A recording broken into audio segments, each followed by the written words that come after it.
அதாவது என்னன்னாங்க, இந்த கேஸ்ல இவன் தான் உண்மையான குற்றவாளியா அப்படிங்கிறது நிறைய பேர் டவுட்ஸ் ரைஸ் பண்ணிட்டு இருக்காங்க. 9 நாளுக்கு அப்புறம் இது கிடைக்கக்கூடிய காரணம் என்ன? ஏன்னா கண்டினியூஸா தேடிட்டு இருக்காங்க, செக் பண்ணிட்டு இருக்காங்க. 9 நாளுக்கு அப்புறம் எப்படி கிடைச்சது? ஒருவேளை இவன் ஈவினிங் கொண்டுட்டு அந்த ஒரு நாள் விட்டுட்டு அடுத்த நாள் காலைல கிராஸ் ஆறானா அந்த சிசிடிவில. ஏன்னா மேல இருக்கிற அந்த விண்மில்ல உள்ள கேமரால ரெஜிஸ்டர் ஆயிடுச்சு. சோ அதனால இவன் தான் இருக்க முடியுமா, இவனாதான் இருக்கணும் அப்படிங்கிற மாதிரி கெஸ் பண்றாங்களான்னு தெரியல. ஓகேங்க, அடுத்து ஒரு 9 நாளுக்கு அப்புறம் கிடைச்ச சிசிடிவியாவே இருக்கட்டும், இவர் காலையில கிராஸ் பண்ணிட்டு எடுத்துட்டு போறதா இருக்கட்டும். ஓகே, அது இல்லாம 5 பேர் ஆல்ரெடி இவர் அந்த பொண்ணோட நகை கண்கள்ல இருக்கிற சதையை எடுத்து 5 பேர் செக் பண்ணப்போ மேட்ச் ஆகல, இவனுக்கு மட்டும் மேட்ச் ஆயிருக்குங்கிறாங்க. ஓகே, அது ஒரு பாயிண்ட். இன்னொன்னு, இவனும் ஒத்துக்கிட்டான் அப்படிங்கிற மாதிரிதான் இப்போ வரைக்கும் நியூஸ் இருக்கு.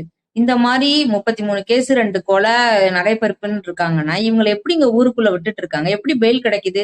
இந்த மாதிரி நிறைய பேர் தெரியுறாங்க.